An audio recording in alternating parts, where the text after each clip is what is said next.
Your Excellency, Rais wa Jamhuri wa Kenya,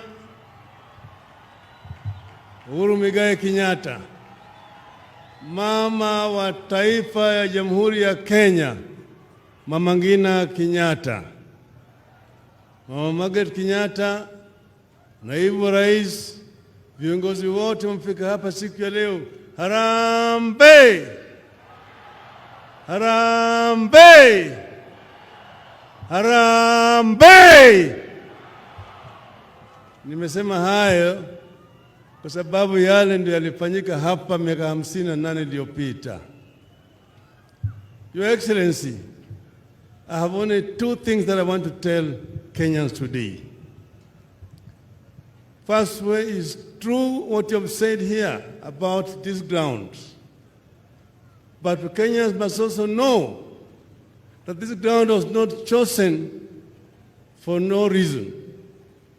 One, there was a motion in Parliament, and I see the speakers here, then called Legico, about the site. Then there were three sites. One was along what was called Princess Elizabeth Highway, now Uhuru Highway, and that was Uhuru Park. The other one was called Mitchell Park, which is today called Jamhuri Park, or ASK grounds. This one here was called open ground next to Nairobi Dam.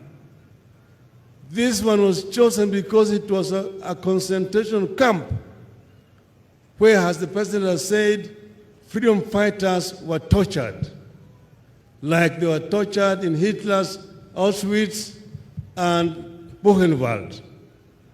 Here, next to the Western Hotel, which is part of this ground, in Langata Primary School, there are torture chambers which have been preserved by the Museum of Kenya for people to know where we are coming from. Your Excellency, what you've done here is great. I'd asked you when you went to Namibia to go and look at what they have done. When you came back, you told me, we will do better. We'll actually come up with the best in Africa. How we are going to remember our past. There are those who say, forget about the past. We want to look at the future. The past is very important because if you don't look at the past, you are likely to repeat the same mistakes made in the past. And here, Your Excellency, you say that you want history unedited here. People will come to know who Wayaki Wahinga was, who Haridhuku was, and so many of those our heroes here.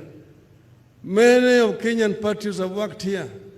Historians, geologists, anthropologists, political scientists, architects, engineers have worked here, and people are going to be surprised at what you have done here.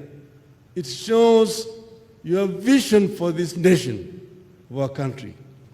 So we, therefore, Your Excellency, I want to congratulate you in front of fellow Kenyans here for the work that you've done that will only be recognized many years after you've left office. So we congratulate you. And this land had been grabbed, but those land grabbers who do not see any open space and stop grabbing them. But you managed to retrieve it back for the benefit of our people. And it's going to remain truly Uhuru Gardens, where we also are going to bury our heroes and remember them for posterity. I thank you. Merry Christmas and Happy New Year.